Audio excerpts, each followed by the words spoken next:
Welcome to the 30th Annual MLK Living the Dream Awards Breakfast. It is already off to a wonderful start.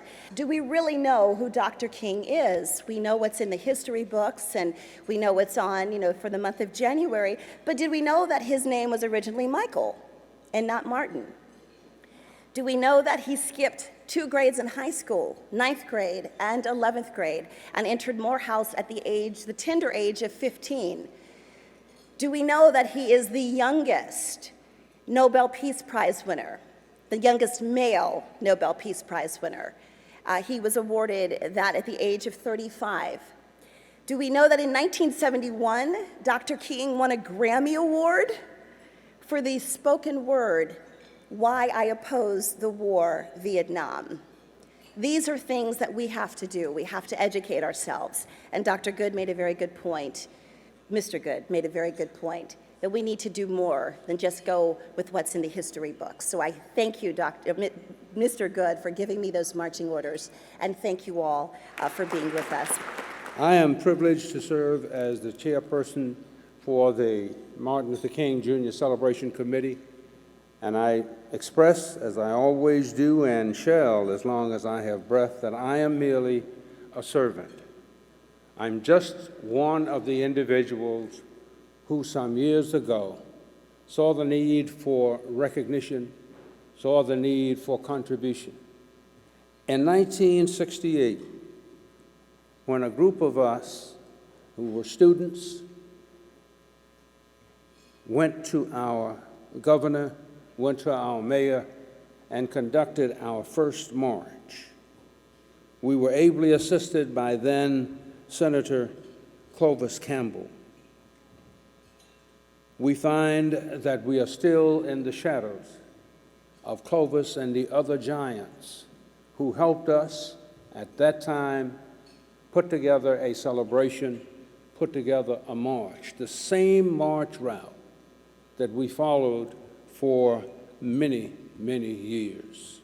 And we will be marching again on this Monday, recognizing that we are standing on the shoulders of those who've gone before.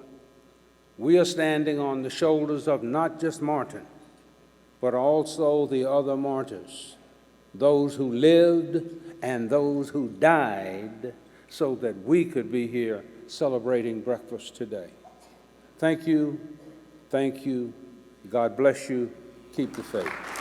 As we reflect this morning on Dr. King and his legacy, we are all awed by the example he set forth to create social change and how relevant that blueprint still is today after all these years, because as effective as he was, I sometimes wonder what Dr. King would do with the power of the internet and social media. Just think about it, at Dr. MLK Jr. on Twitter. That would be something to behold. But really, the fundamentals are still the same. Dr. King led peaceful protests using grassroots organizing and the awesome power of his oratory to create positive change. Through his effort, a nation learned how social impact can arise from anywhere and anyone. And this is a great opportunity to take stock, not just to celebrate the progress that has been made, but to steel ourselves for the work we must do. And there is still much work to do. As mayor, I couldn't be more proud of how our city is such a diverse and welcoming city. I love it that we are considered one of the best places in the country to relocate refugees from war-torn country, whether it be Iraq, Syria, Sudan. You are all welcome in Phoenix, Arizona.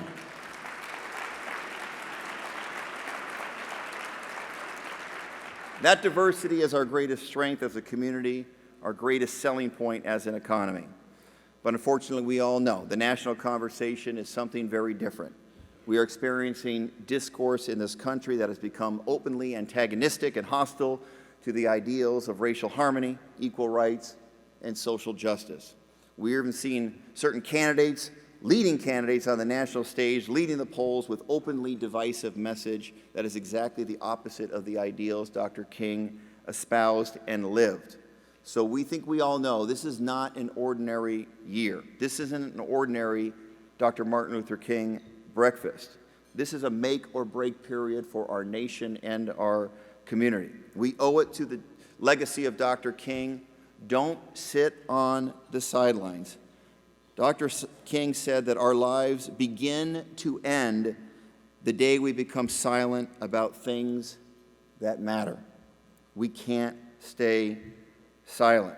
Now is the time to get involved, to speak up. As voting rights are going to be under assault this legislative session, we all need to speak up and be active. We can't let that happen. I'm also reminded as we think about Dr. King that this month is National Mentoring Month. Dr. Martin Luther King was a tremendous mentor. He mentored our country. Through his example, we learn how to change the world with our voices, actions, and economic impacts. So my question to all of you this morning is, whose life are you impacting? More specifically, who in the next generation are you mentoring? When I think of mentors, I think of also a City of Phoenix family member who was just recently lost. He was the longtime heart and soul of our Phoenix Parks Department in Central and South Phoenix.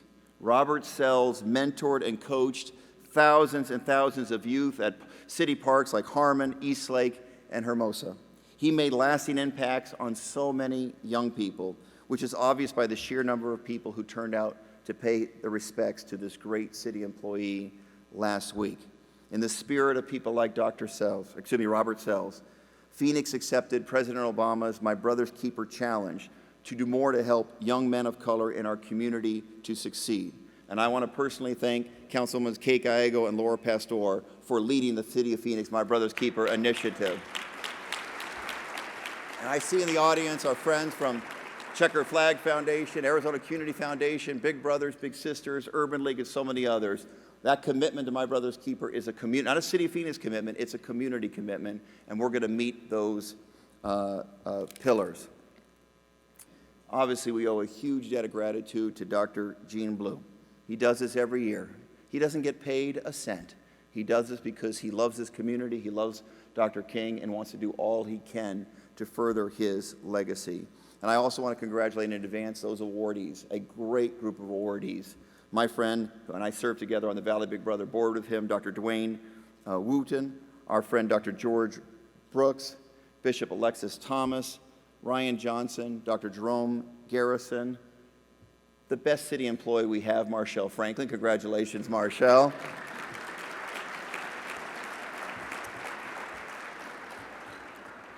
And the late, great Jackie Adams, who was the heart and soul of my political party. Have a great breakfast. Thank you, everyone. Well, first of all, thank you to the MLK Committee and the award winners. Ron, thank you for doing your best impression of Pavarotti this morning. When you said I'm going to have to do this because somebody couldn't come and play the harmonica, I was like, oh, that's a pretty funny joke. And then you just belted that out. That was quite impressive. We're going to have to add to all your list of honorifics, also having and being a great singer. Thank you, Susan, for being a great MC as usual. I know it's going to be a great event when you're MCing for us. To all the award winners, thank you. I do have to say, and I do respect many of you, but I cannot go without saying something about Jackie. Jackie was a good friend of many of ours. She is the woman that would keep us honest. When I first started as a volunteer, Kate and I first started volunteer, within the Democratic Party, Kate and I met Jackie because she was always there with us, shoulder to the grindstone. And for many years, it was Jackie who was always talking about where the Democratic Party needed to go. She was the honest voice in the room, always. And it really has left a hole in the heart of the Democratic Party that we lost her. And I'm glad that we are giving her an award. But it cannot be said that she had a huge impact in Arizona throughout all communities. Sorry about that. I get a little...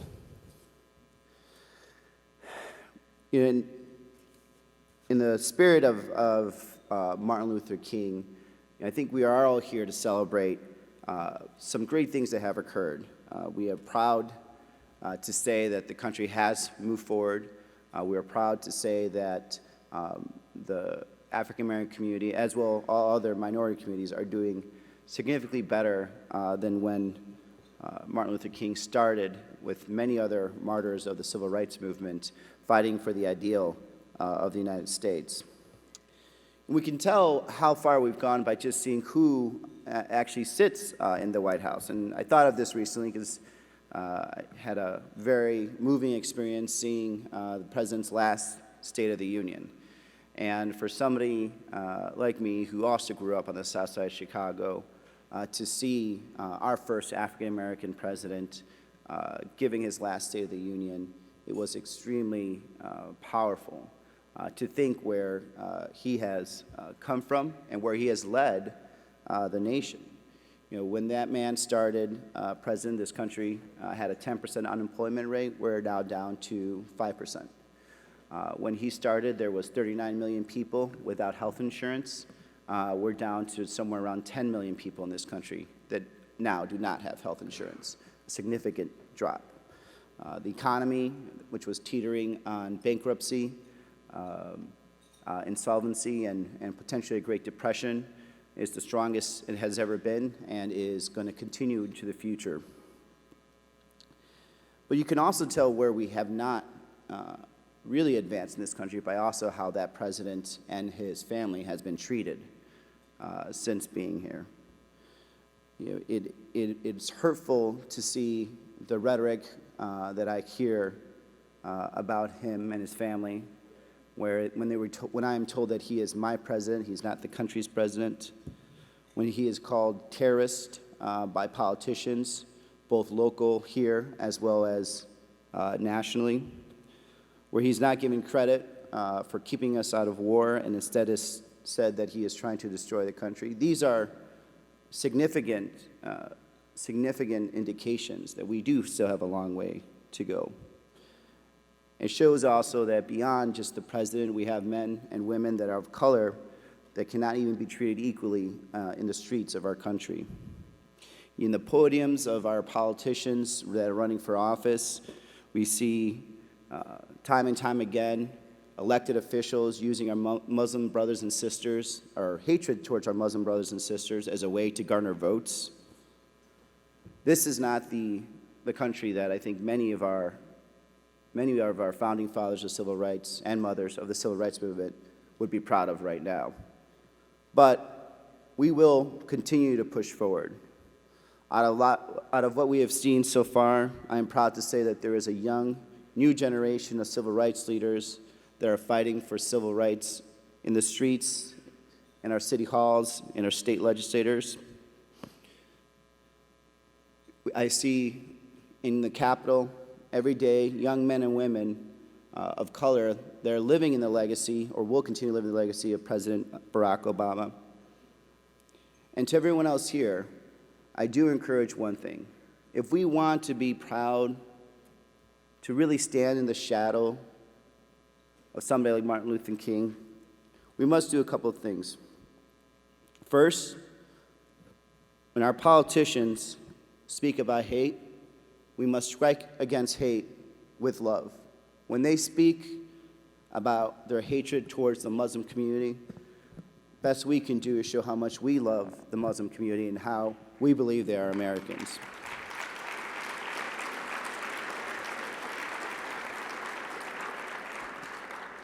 When you have apathy in any community, no matter what part of Arizona or the United States, the way we strike against that is by showing that we have empathy for a fellow man, empathy for their future and for their family. And when we hear silence, the way we fight silence is with an active passion for justice for everyone. If we do those things and we continue those things, we know that we will make Martin Luther King and his legacy proud. Thank you. Everyone have a good day. I now have the great honor of introducing the procession of honorees led by our torch runners, now in its 10th year, symbolizing the passing of the torch to the youth of America. Led by one of our respected community leaders and founders, Chairman, Arizona Dream Builder Foundation, Valerie Churchwell from the city of Phoenix, the torchbearers will now lead the 2016 awardees to the front of the room. Please remain seated as we honor the procession of honorees. Ladies and gentlemen, your 2016 MLK honorees.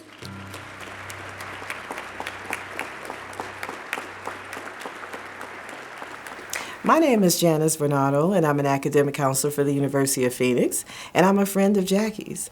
And the reason why I wanted to nominate Jackie for this award is because I felt like Martin Luther King's quote, "Life's most persistent and urgent question is, what are you doing for others?" My name is Ben Gray. When I met Jacqueline over 10 years ago, we met at Tanner Chapel Church on a Sunday morning. We were up on the balcony, and at the end of services, everybody holds hands. And we held hands, and I wouldn't let her hand go. She just let my hand go, but I wouldn't let her hand go. So we kind of hit it off there, and she was my soulmate, my partner, for over 9 to 10 years. And she meant so much to the community, the homeless people. She volunteered for every time I looked around, she was volunteering for some project. And said, "You going with me?" I said, "Okay." So she drugged me to a lot of political functions that I really didn't want to go to, but I was there to support Jacqueline because that was her passion.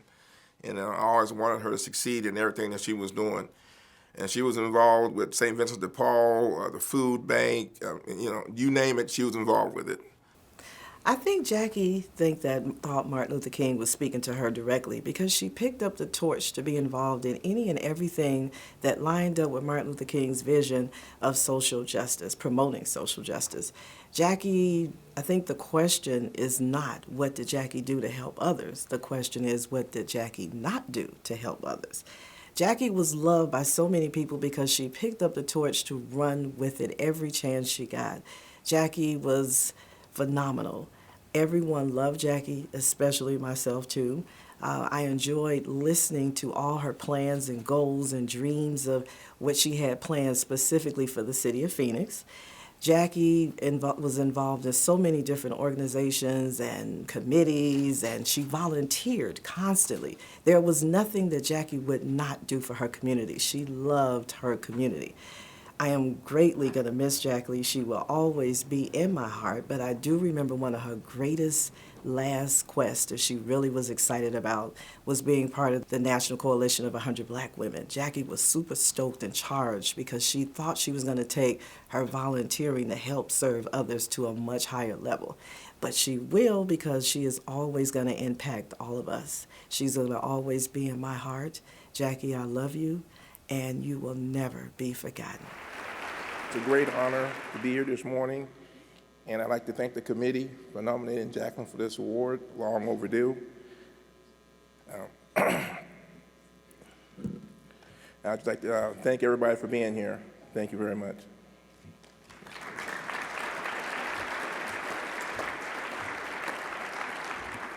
I thought that Jackie had to be recognized for this particular award because I'm just sorry that she didn't get a chance to receive it before she passed away. But she's looking down on us, and thank you.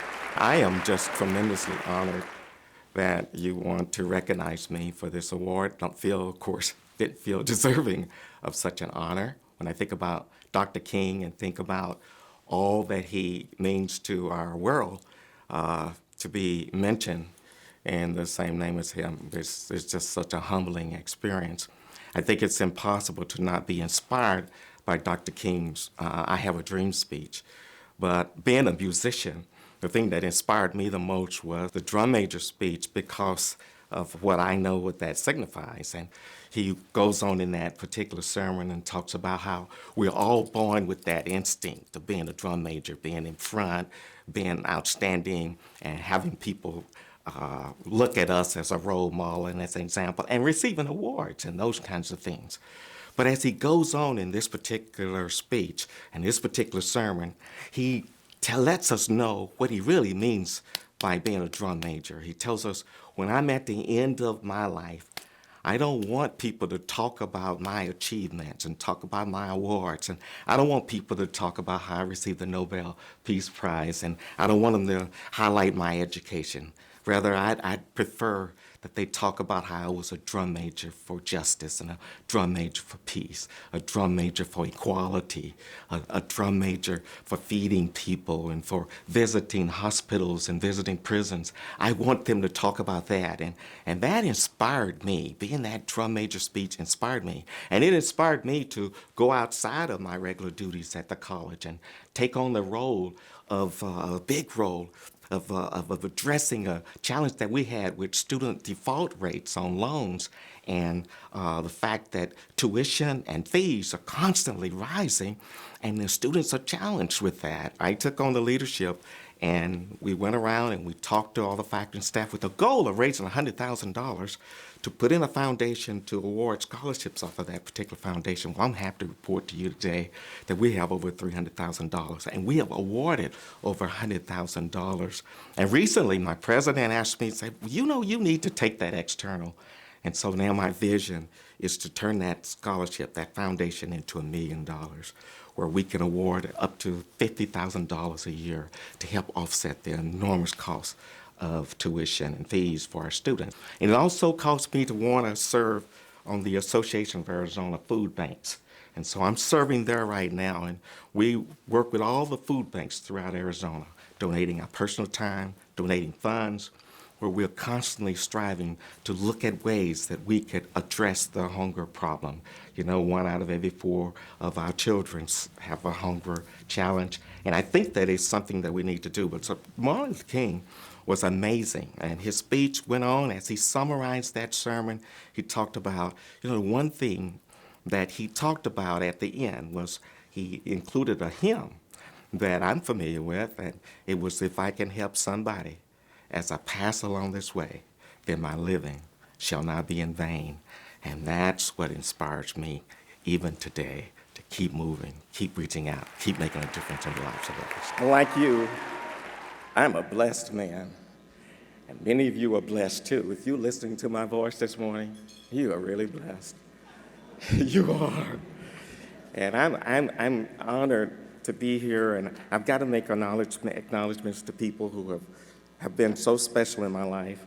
And first I want to thank the committee for over 30 years coming together and having this very special program. It's very, very important that you continue. And I want to thank Carol Henley. I want to thank you for nominating me. And I'd like to acknowledge people who I love dearly.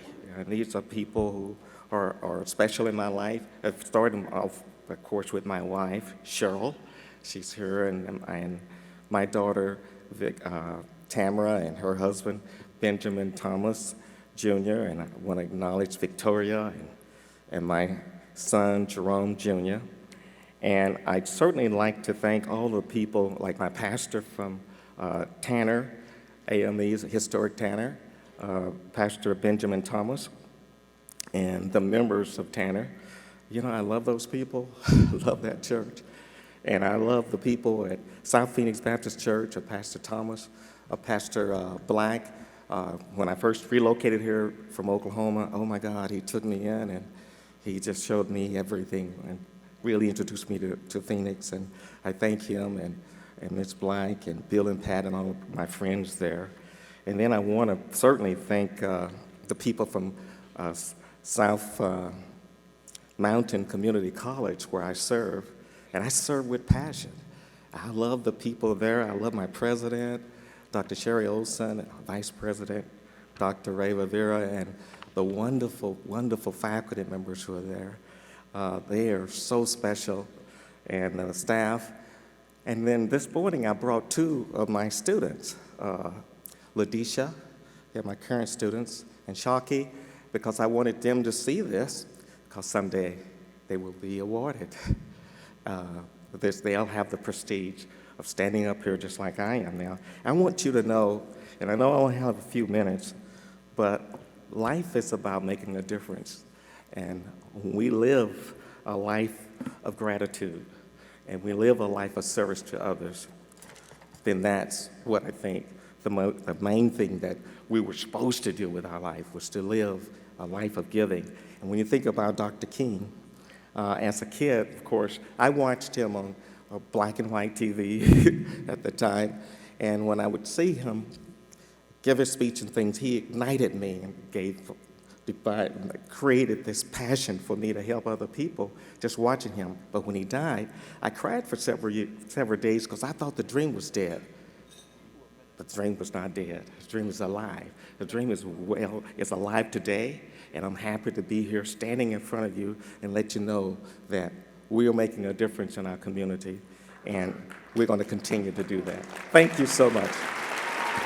When I think about the life of Martin Luther King, whatever he did had solid theological foundations.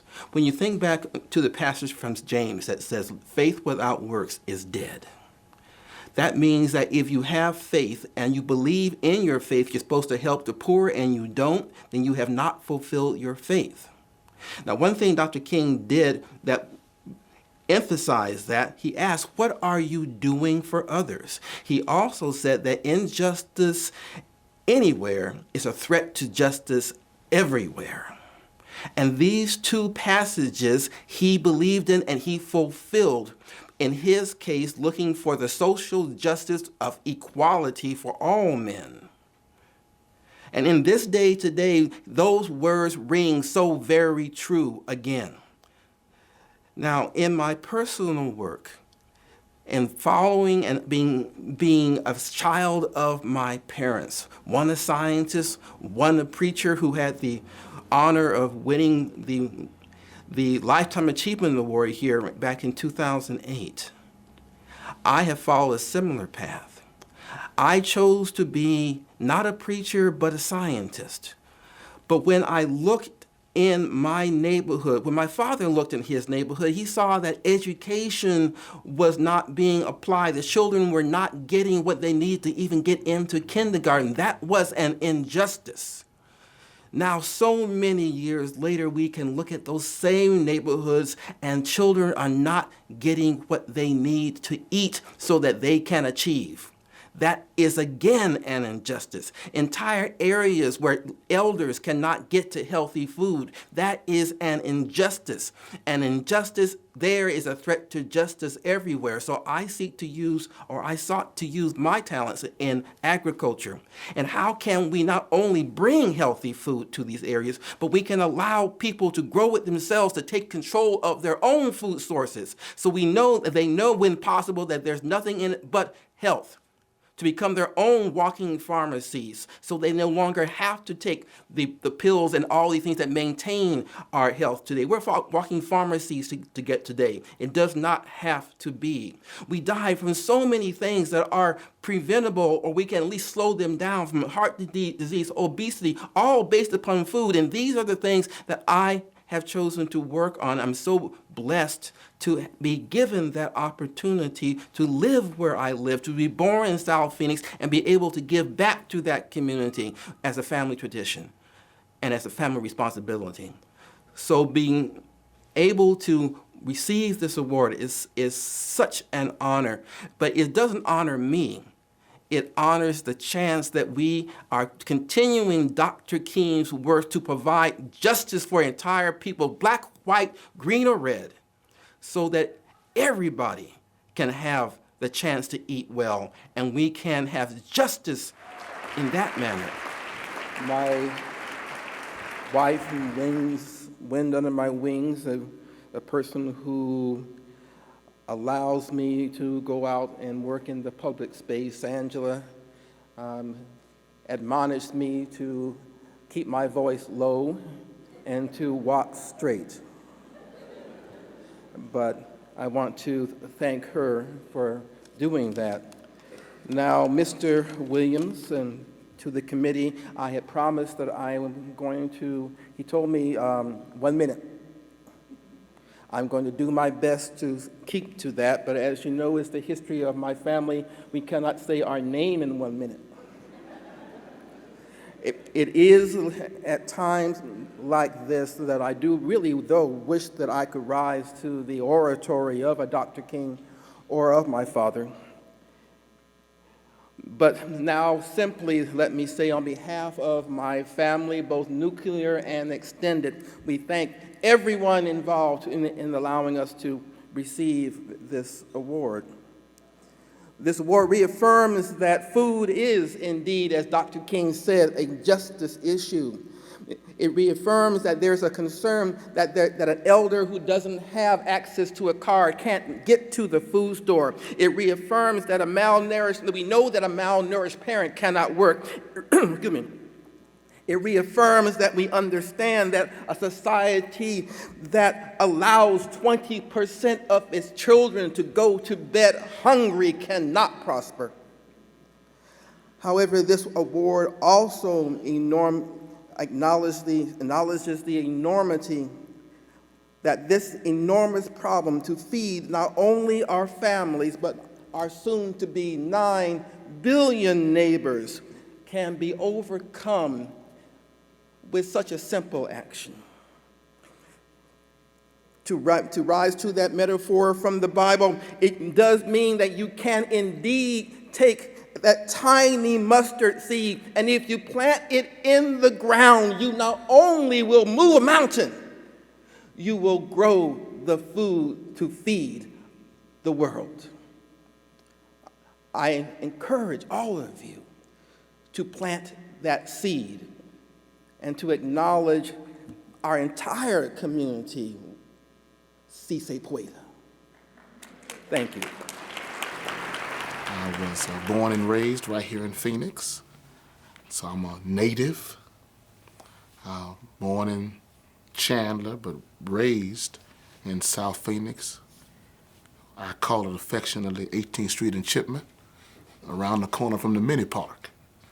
Dr. King has meant a lot to me. Growing up, I've, of course, heard about him and read about him. I have listened to many of his sermons. People forget sometimes that Dr. King was a preacher.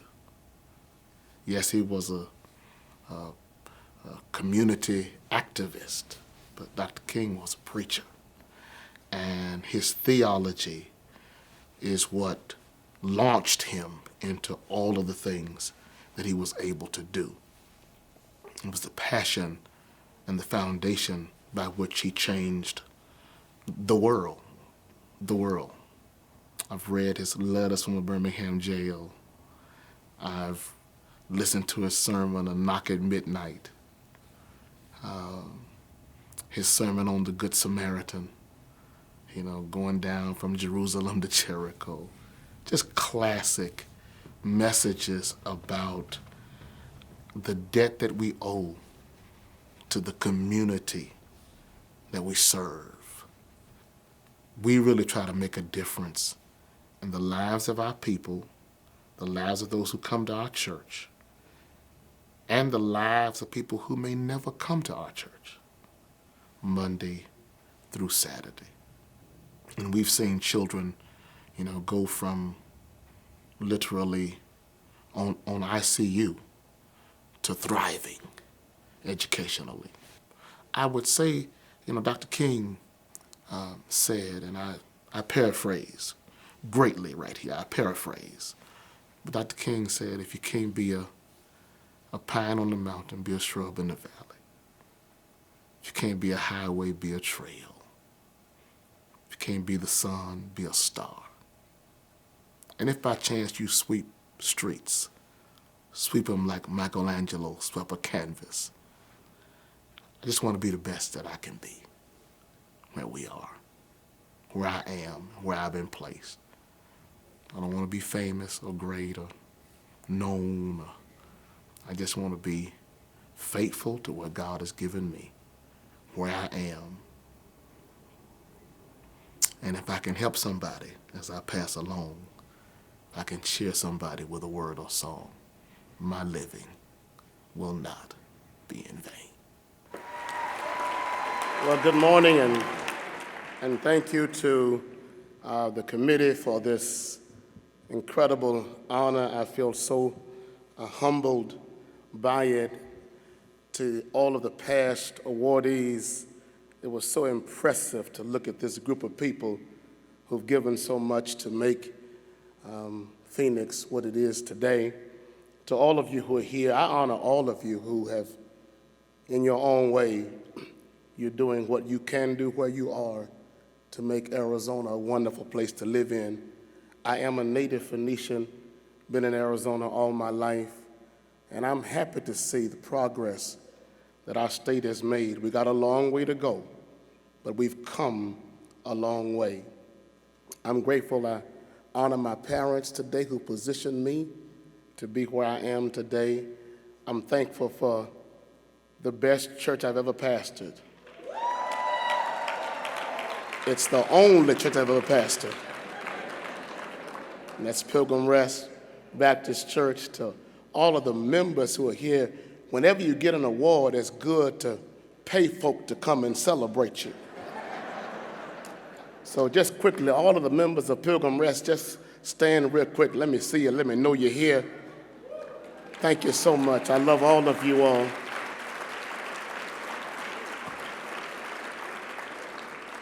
We got to get about our business wherever we are. The other day I said that my great-grandmother used to say that on your healthiest day, you're sick enough to die. So if you think you have tomorrow, on your healthiest day, you're sick enough to die. So if not us, who? And if not now, when? Thank you. Very humbled and honored to receive this award. And as I think about Dr. King and what he means to me, he had a quote many years ago when he was being interviewed by Mike Wallace on 60 Minutes, and it was at the height of civil unrest, and we had a lot of riots going on. And of course, we know Dr. King is a proponent of nonviolence, and so he was asked by Mike Wallace, talk to him, meaning Mike Wallace, a little bit about these riots and what does it mean. And Dr. King, in essence, was talking about the fact that he still believes that nonviolence in those times was the appropriate way to address concerns as it relates to civil rights. But he said, I can understand the riots and rioters because, and his quote was, a riot is the language of unheard people. And so when I learned that quote about Dr. King many, many years ago, I said to myself, wow, I have an obligation to make sure that the unheard have a voice. I have an obligation to make sure that those who feel marginalized know that they have a voice. It's my lifelong goal to ensure that those who may feel unheard have the opportunity to be heard, that I would not want to leave this earth knowing that I didn't do whatever I could to ensure that the unheard are heard. I don't want the rioting in the figurative sense, not necessarily the literal sense, because I have some thoughts about that, but in the figurative sense, I want the unheard to know that they've been heard. It really is my goal to do all that I do behind the scenes. I am not one who prefers to be in the front. I'm very, very comfortable supporting others. So a lot of times there's work that I'm doing that folks may not be aware of, because really I believe it's important to have a seat at the table, to be at the table, helping formulate, helping to strategize, helping to ensure, again, unheard voices are heard. And I firmly believe, too, that it's really my lifelong goal to speak truth to power. And so that's why I line myself in certain organizations and volunteer in certain areas and ensure I can have conversations with key people in the community, because it really is making sure that those who have the power, those who are setting policy, those that are making decisions as it relates to programs and funding and where we locate schools and businesses, ensure that they're hearing from those who are the marginalized, those who may be unheard, just ensuring that they have a voice. I'm not one for many words, and so Ron said 1 minute, and I said it'll probably be 30 seconds. So I will make mine very quick. I just want to say thank you to those who nominated me. I know it was a collective of individuals, and so I don't want to list the names, but I've told each and every one of you personally, thank you for that. I want to thank my mother and father that are here. My dad does not like for me to use his name, but I carry his name, so my dad, Bill Bridgman, I love you, thank you. My mother, Wileen Bridgman, love you and thank you. My second mother, Erlene Belton, who is here, love you and thank you. To my sons, Martin and Kennethy, they know I'm Mama Bear, and love them dearly and thank them for always allowing me to be me. I need to thank my pastor who is here in my First Institutional Baptist Church family. I love and appreciate you. I appreciate my pastor for always being my supporter. We can keep it real, and it's a blessing to have a pastor who you can keep it real with. I need to thank the National Forum for Black Public Administrators who are here, our Central Arizona chapter, who support all that I do and have just held my arms up as I do some of the things I do. You've heard the National Coalition of 100 Black Women Phoenix Metropolitan Chapter. We just chartered and just humbled to be a part of that. The Black Chamber of Arizona, Kerwin Brown is here, and others from the board, thank you. And then finally, I have to thank a family that's near and dear to me. As you know, in my bio, I work for the Phoenix Police Department. I am a civilian, I am not sworn, but they are like family to me. So I have to thank publicly our Police Chief Joe Yanner and the entire department who is here. Know that I appreciate you and appreciate you and appreciate you and appreciate you. And then I just want to close with these final words from Dr. King, and I've written them down because I'm a little nervous and I don't want to forget them. But there's 3 of them that I want to share with you as we talk about what we see going on across our country. He said, "We are caught in an inescapable network of mutuality, tied in a single garment of destiny, and that whatever affects one directly affects all indirectly." And then secondly, he said, "Never forget that everything Hitler did in Germany was legal." And then the final thing that I want to leave you with is, because we always need to leave on hope, the hope of a secure and livable world lies with disciplined nonconformists who are dedicated to justice, peace, and brotherhood. And so I ask that we all commit to being, or continue to be, dedicated nonconformists to promote justice, peace, and brotherhood. Thank you so much. As the Legal Redress Committee, basically we help people who have nowhere else to turn, people who are in need of legal services. They can't afford legal services. We help people who are incarcerated. We help people who are being kicked out of their house, people who are denied benefits, unemployment benefits. Some of these people are the folks who are forgot about. You know, the ones who have committed crimes against society, those that, you know, have had their rights taken away. Even though their rights are taken away, their personal dignity hasn't been taken away. And sometimes I think we forget that as a society. And some injustices that occur in situations like in prison and things like that, it affects us everywhere. That gives me a great deal of satisfaction. People who don't understand, why would you help somebody who's been incarcerated for crimes, you know, bad things, to be honest with you. And some of these gentlemen, women as well, they're in jail for, you know, doing some pretty heinous things. But that still does not mean that they don't deserve to get justice.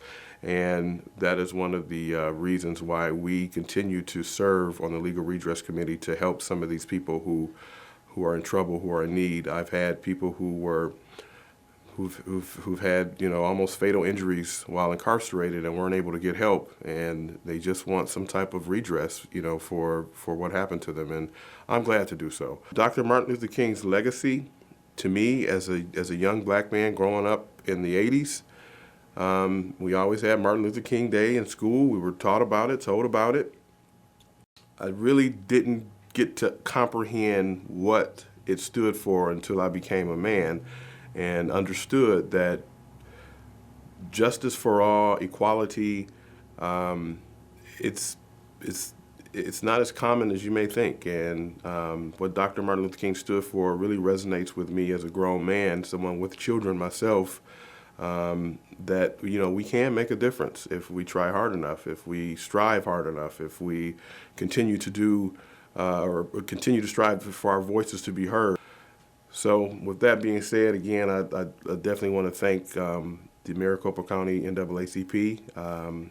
They have taught me what it takes to serve our community, and that is what we strive to do. This award means a lot to me. I'm the type of person that likes to work quietly behind the scenes. I don't normally. I don't like to stand out. I just like to get things done, and to be recognized for some of the work that I've done personally and as part of groups and efforts and campaigns and things like that, it really means a lot. It means that, you know, people are aware that, you know, what I do, what we do, what others do means something to the greater good, to greater society, to Phoenix, to the city of Phoenix, to the residents of Phoenix. It really means a lot to me. This award resonates with me. I've come to this ceremony many times in the past, and I've had the opportunity to see past recipients, and each and every one that I know personally are wholeheartedly and deserving of it. And I can only hope that I can live up to the legacy that has been bestowed upon me. I too am of the millennial generation, and I wrote my notes down on my cell phone. However, unlike the congressman, I took a screenshot and I saved it on my home screen, so all I have to do is press the button and it's right there.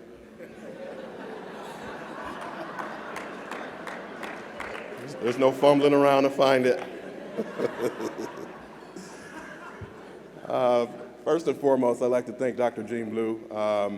He means a lot to me. I don't think I've had enough opportunities to express how much he's done for the community, for both Phoenix community and the African American community in Phoenix. I also want to thank Ron Williams. He has been a great steward throughout this process and has really showed me what humility means, and I'm really blessed to be honored. Again, I'd like to thank the MLK Awards Committee, the OIC staff, and as you've heard, the Maricopa County branch of the NAACP, which has taught me that it is not about us, it is about others, and the work that we put in is solely about others. It's not about being recognized. It's about generally just helping others who have nowhere else to turn and can't necessarily help themselves. Last but not least, I want to thank my life partner, Lisa Webster, who's sitting with me at the table over there. Without her, I would not be standing here before you. Lisa recognized something in me that I couldn't see in myself many years ago and has inspired me to strive to be all I can be. And she represents and embodies passion, humbleness, gracefulness, and I am forever indebted to her, and I really, really appreciate that. Thank you, baby. I appreciate you.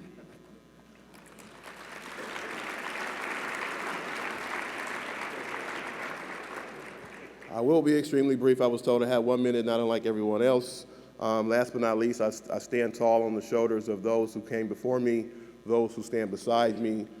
Each one of us share a similar characteristic, and that is they like to help.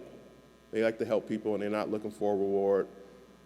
These are the people that you won't see posting selfies on Facebook of them giving back to the community. I'm a firm believer that if you have to tell people what you do, you're probably not doing enough.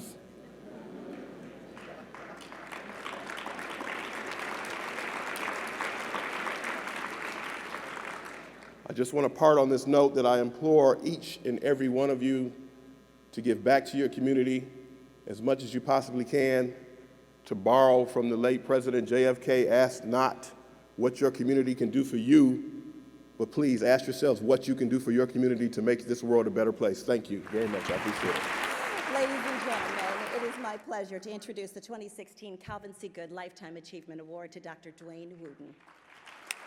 I'm a native of Phoenix, born and raised here, actually born and raised not but a mile or so away from where we sit now. And with my upbringing initially in the Matthew Henson housing projects, I got a real feel for charity. I got a feel for charity from my grandfather, who lived right there on West Pima, who was a minister in this town for over 30 years. And I remember back when I was a small child going to his church, and then after church, we would go to some of the elderly people of the church's homes, and we would cut their grass, we would mow their lawns, we would landscape them. And I really got into a ministry, if you will, of helps. I really believed in helping people from that day on. And so I would tell people when I was 7, 8 years of age that I was going to be a pediatrician when I grew up. And, you know, my father worked as a janitor at that time at St. Joseph's Hospital, and I would go there and see him work and see these guys walking around with these white coats. And I said, whatever they do, that's what I wanted to do, because I thought the white coats were really unique. My father would call every doctor an intern. He said, they were interns, those are interns. And I said, well, you know, I want to be an intern. And the main reason at that point, besides the fact that I knew they had something to do with helping people, I enjoyed the fact that they all wore these special shoes that had these little pennies in them. I was later to learn that those were called penny loafers, but almost every physician I saw had penny loafers on. And I thought that was the neatest thing. And I said, well, whatever they do, that's what I want to do, because I want to be able to wear those kind of shoes. And so I learned at an early age that not only did I want to be as fashionable as possible, I wanted to help people as much as possible. And so I started my journey, if you will, to become a pediatrician at that early age. And every time someone would ask me, we ended up moving to Maryville, what do you want to do when you grow up? I'd say a physician. And unfortunately, so many people laughed at it. They thought that was the most hilarious thing they've ever heard, because nobody from our neighborhood was going on to become doctors. And they're like, yeah, right, you're going to be a doctor. But the two people that influenced my life more than anyone was my grandfather, who I mentioned, and Martin Luther King Jr. And I remember dreaming, his great speeches, one in particular, I Have a Dream. I echoed that. I played that at night sometimes before I would go to bed. I played that to myself. And I would remember thinking about, if he says you can dream, and my grandfather always taught me you can dream, then I can dream. And so I always dreamt about being a doctor one day, and in particular being a pediatrician. When I finished graduating from Maryville High School, it was the funniest thing, because I was playing sports. I was an athlete. I was the smallest kid in the entire school when I started high school. I was 4'11", 88 pounds as a freshman in high school, but I played 3 sports. Ended up getting cut off the teams in my sophomore year because I was too small. But I ended up lettering in basketball, and I played football also. And I went ahead and graduated, and everybody just thought I would go and try to play basketball or play football or do something else. And when I graduated with those honor tassels around my neck for the National Honor Society, all my friends, they couldn't believe that I had honors tassels. They knew I was the guy that was playing sports and doing all kind of other things, but they didn't think of me as being that academician. And I was. And my parents really kept pushing that in all their children, but me in particular. And so I was very fortunate. When I graduated from high school at 16, I had over 154 ride academic scholarships to every major college in this country. I was very blessed. And I kept my focus on what I wanted to do as far as being a physician. So I picked a school that I had one of those academic scholarships, Northwestern University, and I went up there. And not to be pushed aside for my basketball prowess, I actually walked on the basketball team and actually played basketball too. I met great friends of mine, Magic Johnson, Isaiah Thomas, people I played against in the Big Ten. But I really was focused on becoming that doctor. And again, I was very blessed and fortunate that when I applied to medical school at the ripe age of 19, I was accepted at every medical school I applied to, all 10 medical schools, from Harvard to Brown to Washington University in St. Louis to Howard. And I picked the University of Arizona to come back to, because I knew that I would be breaking a few barriers. There was only 3 African Americans in the history of the University of Arizona College of Medicine. Up to that point, I would be the 3rd, and I would be the first one in 8 years. But more importantly to me, I was the youngest ever accepted to medical school. I was 19 years old when I was accepted to medical school. So some of those patients of mine out there who say, gosh, Dr. Wooten seems like he's been a doctor forever. Well, I've been a doctor for most of my life, but definitely all of my adult life. But it's been the greatest thrill I could possibly have, because I've been able to take care of people's children who I grew up with, and some of those that I didn't grow up with that have gotten to know me, and I've gotten to know them over the years. And my greatest blessing has been able to continue to give back. And I believe I've given back with regards to keeping people healthy. I've had some great stories that need to be told by the families in which they occurred. I mean, children that were given up on, that by the grace of God and with my help, I think, but just my help, because God's will is what brought them through. They're walking around as adults now when they were given up for dead when they were young kids. And so that is my greatest pleasure, and that is what I feel I'm on this earth for, is to help people. And you try to take the negatives and turn them into the positives. I can recall about 20 years ago, a young woman brought her child to me for the first time. She's a nursing student here, a young African-American woman. And she was so excited after meeting me, and I was so excited after meeting her, because she was an honors nursing student about to graduate. I offered her a job once she graduated. She wanted to be a pediatric nurse. About a week or two after I met her, she was ambushed and murdered at a Tempe apartment complex with her child in her arms. It was actually a big story back then. It devastated me, but I didn't want to let her spirit be exhausted. And so I started a scholarship in her memory to help young women who were going back to school to achieve their degrees in allied health-related fields, medicine, or education. And we call it the Hope Scholarship, just based on a little fundraiser I had in my backyard every year in a golf tournament. We were able to raise enough money over the next 17 years to put 91 people through college. And so that, all of us want to have a legacy, and I hope and pray that my legacy has been to inspire children, inspire young people and old people, but in particular to give back. Because I think really we're putting on this earth to inspire someone. I always say what you are is that hyphen in between your birth date and your death date. And what do you do with that hyphen is what makes all the difference in the world. And even though this is a Lifetime Achievement Award, I want everybody to know that I'm nowhere close to being done. I still think I have a few more trips around the block, and you can kick these tires still, and I think I'll still roll. Thank you. And being a man of just few words, as most of you know me, it's going to be easy for me to stick to that 1 minute, but I just want to reemphasize something here today, and I just appreciate the honor that you've bestowed upon me, the committee, Ron, and all of my active and passive mentors that are in this room. The passive mentors are people that don't even know that they're mentoring you, but you're being mentored by their actions. And the active ones are the ones I confide in constantly, and they're all in this room for the most part. But I do want to echo one thing. My wind beneath my wings is my wife and my children. They're all here. I have three female bosses. Diana Wooten, my wife, the first female boss in my life. My daughter Shalamia Shea Wooten is my second boss, and then the third boss is my youngest, the 9-year-old, who runs my household. And it doesn't surprise me that she said what she said, but they are my inspiration on a daily, but many of you know that my patience and my practice is my ongoing inspiration also, and I've been given the greatest gift that God can give anyone. I have the ability to impact some young person's life every day, and I get to speak to them, and sometimes, and a lot of times they listen to me, but I know that in years past, those young people have grown up to be old people like me and have come to me and said, you remember when I was off the right track, I was doing this and that, and you spent about 45 minutes in your office talking to me. Well, you don't know what that did for me. That changed. I hear that constantly. I have the greatest gift.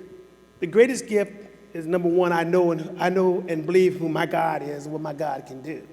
The number two greatest gift is that I have the ability to impact people. If you don't think you can impact people, you don't have to have a lot of money to impact people.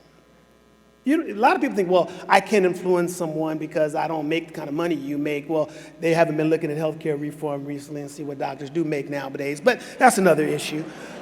You don't need resources financially to impact someone's life.